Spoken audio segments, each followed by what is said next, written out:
Hello and welcome to EWTN Pro-Life Weekly, your weekly dose of the top pro-life news and issues, all from a Catholic perspective.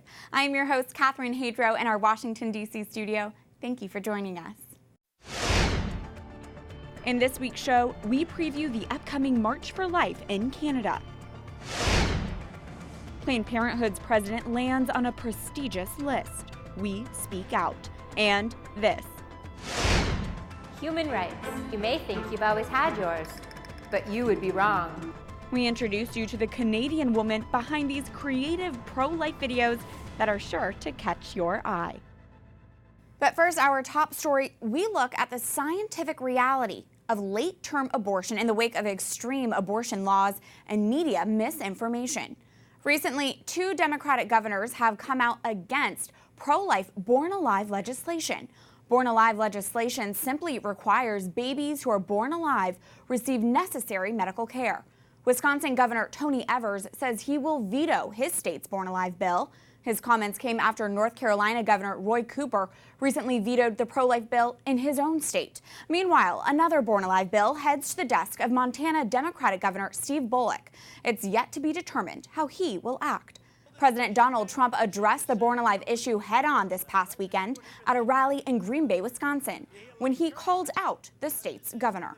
But your Democrat governor here in Wisconsin shockingly stated that he will veto legislation that protects Wisconsin babies born alive. Born alive. The president went on to say a baby is born, the mother meets with the doctor, and the doctor and mother determine whether they will execute the baby. The description was in reference to comments made by Virginia Governor Ralph Northam earlier this year. The infant would be delivered. The infant would be kept comfortable. The infant would be resuscitated if that's what the mother and the family desired. And then a discussion would ensue between the physicians and the mothers. While Born Alive laws do not impact abortion laws, pro-life experts say the legislation will become increasingly necessary with an uptick of extreme laws permitting abortion later and later in a woman's pregnancy, because it's more likely those babies can survive abortion attempts and will need medical care. To discuss the reality of late-term abortion and life inside of the womb, we're joined by pro-life scientist Dr. Tara Sander-Lee. She's a senior fellow and director of life sciences for the Charlotte Lozier Institute and joins us now from Milwaukee, Wisconsin. Welcome back to the show. Thank you so much. Thank you for having me. Absolutely. First off, I want to get your reaction to a news item right now. We are seeing the mainstream media call President Trump's recent comments on the Born Alive bill a lie and a falsehood. But can you clarify what is the reality of what may take place in a hospital if legislation like the Born Alive bill is not passed? If legislation like the Born Alive bill is not passed, the plain and simple truth is that these babies are going to die on the table. These are babies that can feel pain, that are possibly going to be at viability status and can survive outside the womb on their own. So we need to pass this legislation so that these babies are not going to be left to die on the table without any help from physicians that are standing right next to them. Thank you for that clarity. Do you foresee an increase in abortion survivors if abortion is permitted later and later on in a woman's pregnancy? I do. I think the more late-term abortions that are allowed in each state in this country, it's just going to allow for more babies to be born alive, because there's going to be just more abortions that are going to be failed abortions, and so these babies are just going to be more babies are going to be left to die on the table. And again, the more late-term abortions they're just going to be more viability status. We already know that babies can survive outside the womb at 22 weeks gestation, and their survivability goes higher. Especially, we know that there's a recent Swedish study that has shown that these babies can have a 1-year survival. 58% of them will have a 1-year survival if they are given intensive care treatment once they are born. So we know that if there are any botched abortions, that if these babies can absolutely be helped if they are at viability status. Abortion advocates also claim women need the option for a late-term abortion to possibly save their own life. But can you clarify, is a late-term abortion ever medically necessary in order to save the life of a mother? So based on my own research and information that I have read, it is never going to be medically necessary to kill a baby in order to save the life of a mother. So we know that especially these babies that are viability status, that if the mother is ever in an emergency situation, they can be rushed into a C-section. Within 30 minutes, they can have the baby outside and separated from the mother's womb.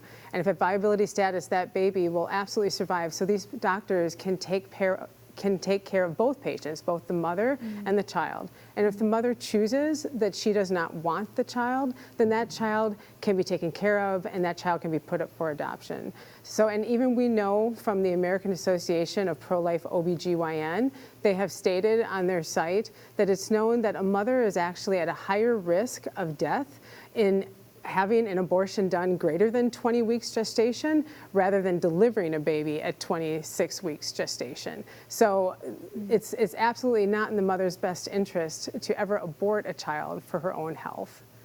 Dr. Sandra Lee, you recently co-authored a new paper that looks at developments in medically treating a mother's unborn child while that child is still in the womb, the patient inside of the patient.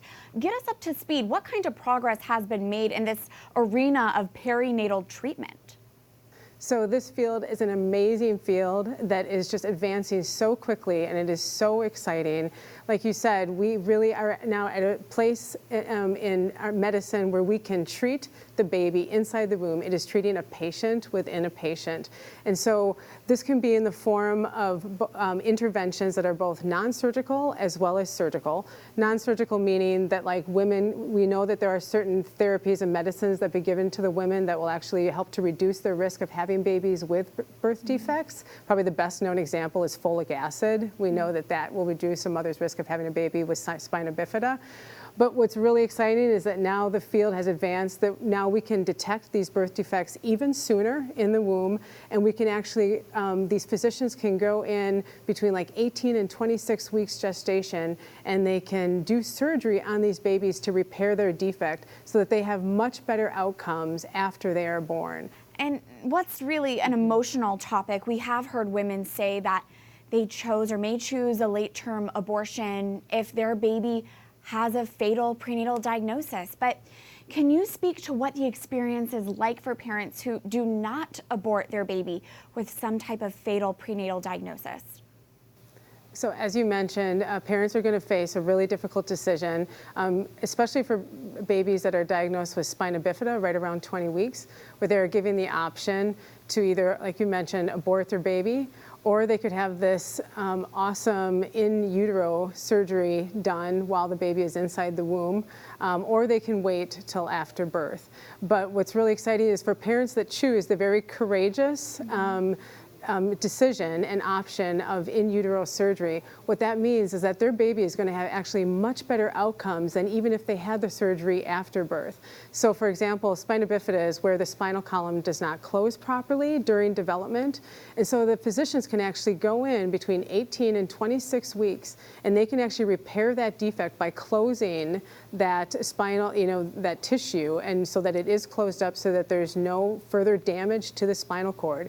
And what that means is that these babies are going to have a much higher chance of walking and walking even independently, and they're going to have much higher functioning as far as mental and motor function all around. So it is an amazing option for these parents if they have the ability to undergo this surgery for their baby. It is really stunning, the contrast between some babies being saved in the womb while others are killed. What role does a physician's view on abortion play into all of this? Well, we know from published articles that are out there that it is absolutely certain that, especially when you look at spina bifida, that there are going to be physicians within certain specialties that are going to be more likely to recommend termination and less likely to recommend this in utero surgery. And sadly, what this means is that 1 in every 2 babies that are diagnosed with spina bifida are going to be aborted, even though that there is this standard care option available to these families that can really result in tremendous ability of these patients to have a high quality of life and to survive very well outside the womb. It is incredible what can be done when science and medicine are used to support life. Dr. Tara Sander-Lee, Senior Fellow and Director of Life Sciences for the Charlotte Lozier Institute. Thank you again for being with us. Thank you so much for having me.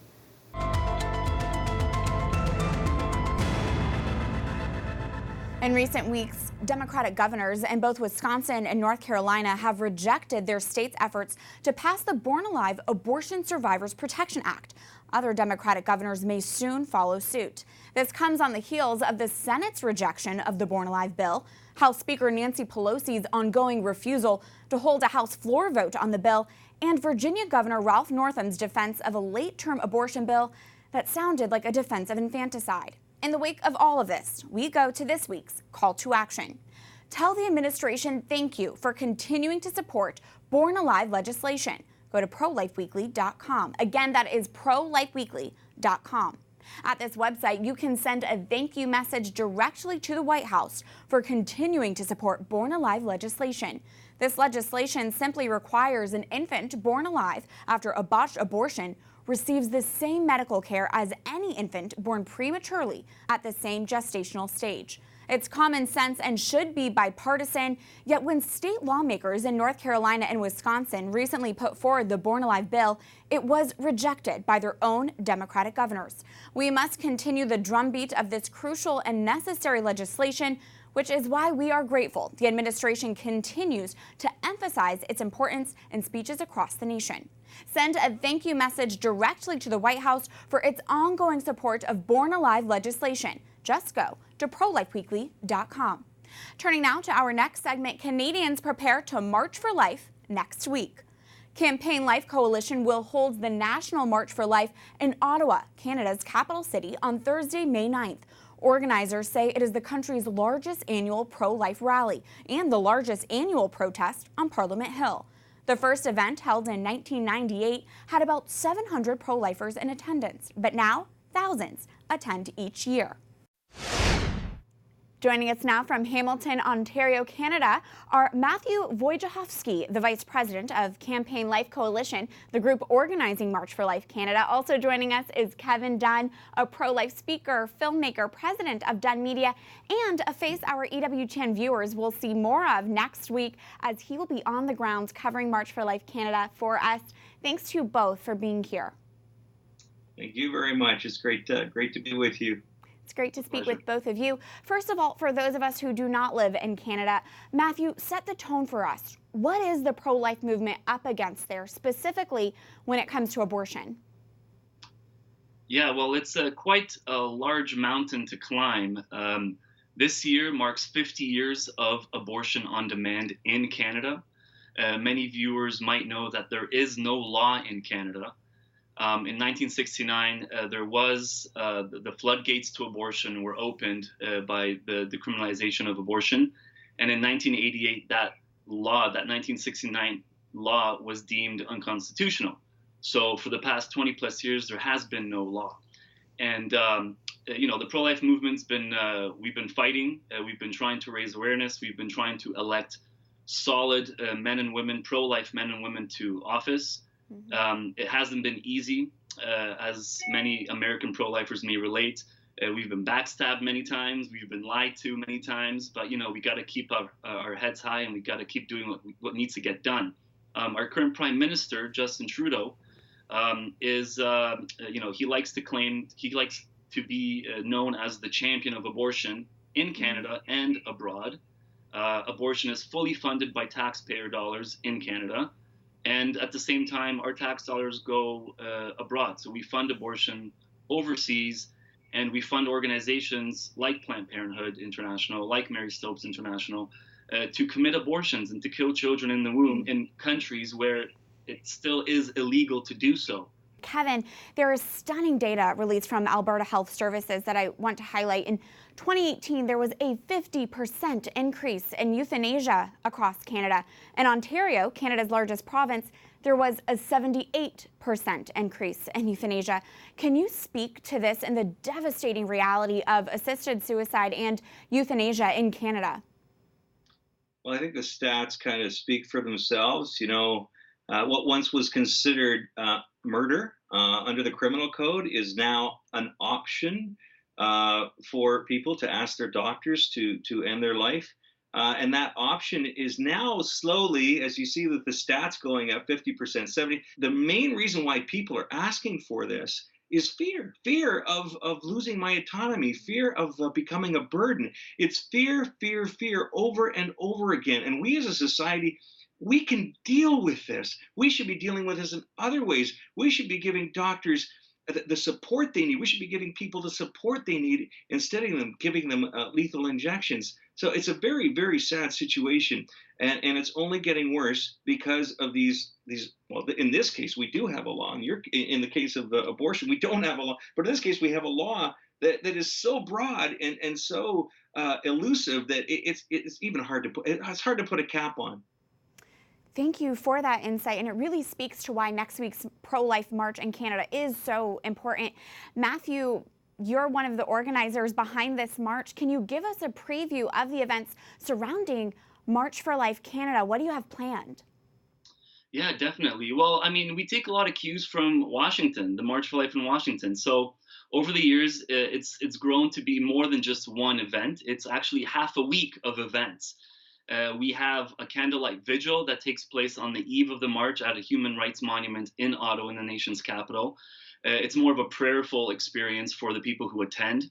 And of course, the morning of the march, we have more than a dozen masses and church services across the city. We have a massive rally on Parliament Hill, which is the largest pro-life rally in Canada that takes place every year on Parliament Hill, on the steps of where laws are made and not made. And we then have the march through downtown Ottawa. And that evening after the March for Life, we have the annual Rose Dinner, which we are extremely thrilled and excited about. This year, our keynote Rose Dinner speakers are the producers of the Gosnell film, which came out in the States a few months ago, Anne and Phelim. And then that same evening, we have a youth banquet. More than about 650 young people attend. And then the Friday is a full-day youth conference. We usually get about 800 to 1,000 teens and young adults. We have a lineup of great speakers, workshops, and whatnot. And this year in particular, we actually, just a few weeks ago, we started talking to the producers of the hit Unplanned that just came out in the States a few weeks ago.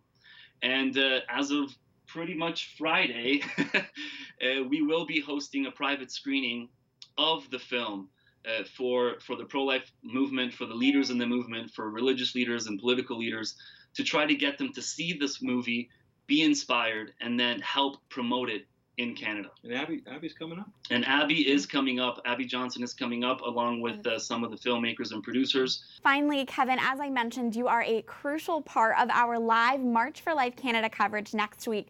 For our viewers who do not live in Canada, why is it important they still tune into this broadcast, in your opinion? Well, this is the problems here are the problems everywhere. You know, in Canada, it's 50 years now. Unfettered access to abortion. We're seeing that those rights being challenged everywhere. Well, not everywhere in the world, but in a lot of the Western world for sure. And now that dollars are being funded from governments such as our own into places like Africa to force women into these situations, to coerce them into these. We shouldn't be doing that. We're exporting the worst of ourselves.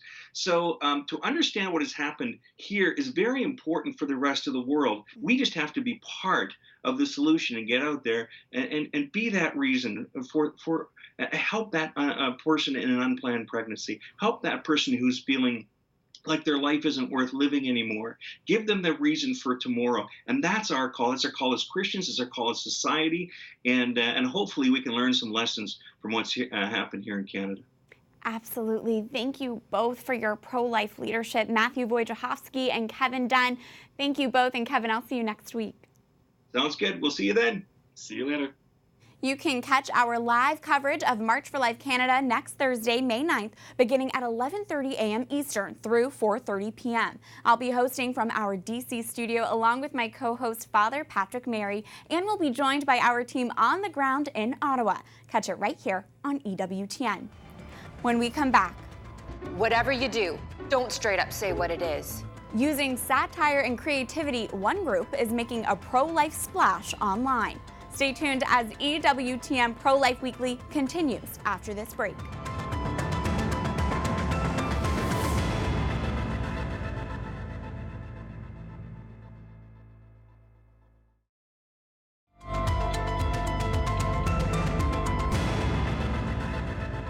Welcome back to EWTN Pro-Life Weekly. I'm your host, Catherine Hadro.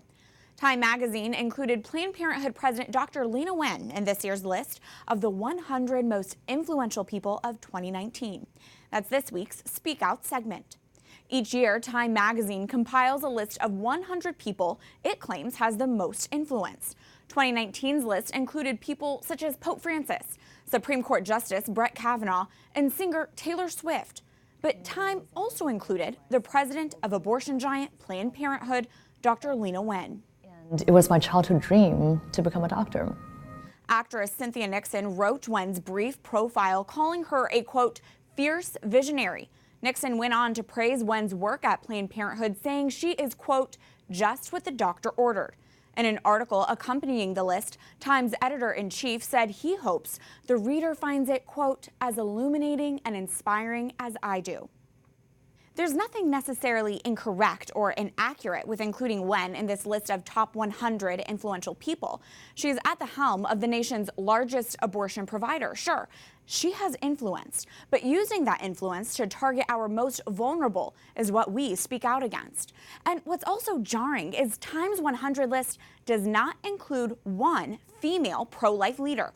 I could easily think of a dozen female pro-life leaders off of the top of my head, the very leaders who have appeared on this program. These women are the ones influencing the culture day in and day out, and they are winning. So even if this particular magazine refuses to acknowledge that, time will surely tell.